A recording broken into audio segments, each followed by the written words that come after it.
You are listening to The Vocal Technologist. Spoken tech for your ears. Okay, all right, let's get into it.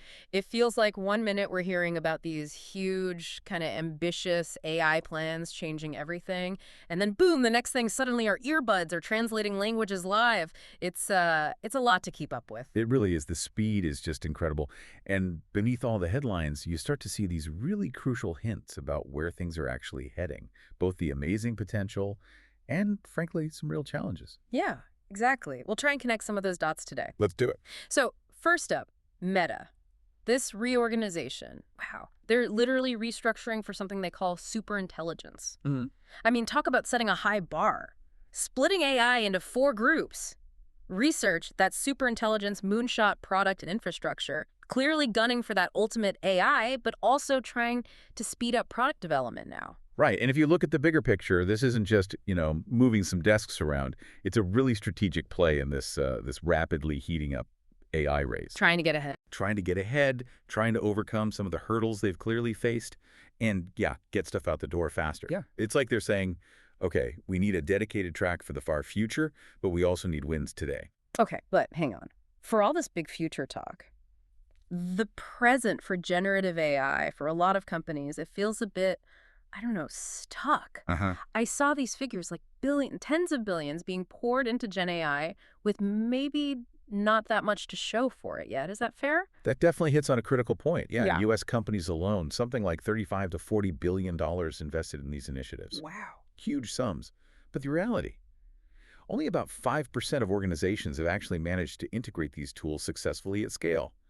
It really points to that, that GenAI FOMO, the fear of missing out. The hype maybe got ahead of the tech's current abilities. So it's not the money or the people. But what's the holdup then? Well, the core issue seems to be a pretty fundamental limitation. These current AI systems, they struggle to retain information, to adapt, to actually learn over time. They don't really remember things session to session or user to user. Oh, okay, memory. So if they can't remember, that's a big roadblock. How do we get past that?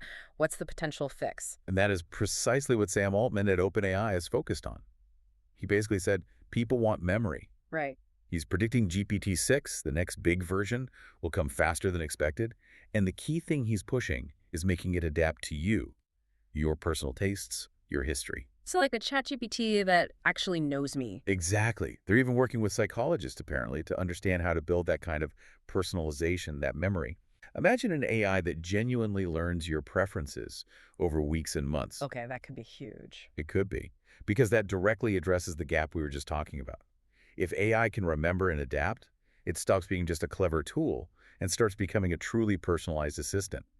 That might be how those billions start translating into real everyday value. And speaking of everyday value, let's switch gears to something maybe a bit more immediate. AI literally in our ears. The translation tick. Yeah.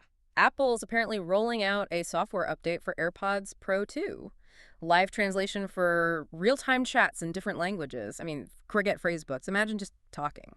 That's pretty cool for travel or just, well, anything.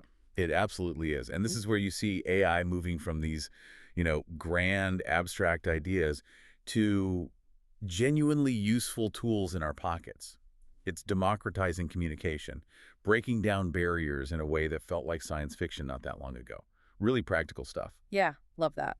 And one more thing on the positive impact front, Bill Gates getting involved with AI for Alzheimer's research. $1 million global competition through the Alzheimer's Disease Data Initiative. Using AI to speed up the research and, importantly, making the winning tool publicly available, that's fantastic.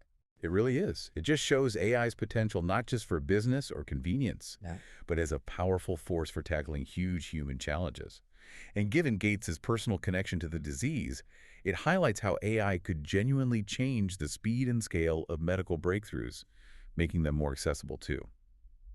So quite a picture today then. We've got Meta aiming for the stars with superintelligence, huge money flowing into GenAI, but hitting these memory hurdles. Then Altman saying memory is the key. We've got live translation coming to our ears, and AI being used to fight terrible diseases. It's quite the mix. It really is an incredible moment in tech evolution, this fascinating duality.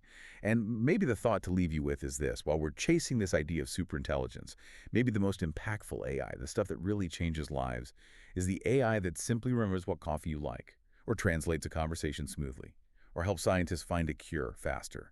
It kind of makes you wonder, what does intelligent technology truly mean for you? Spoken Tech for your ears.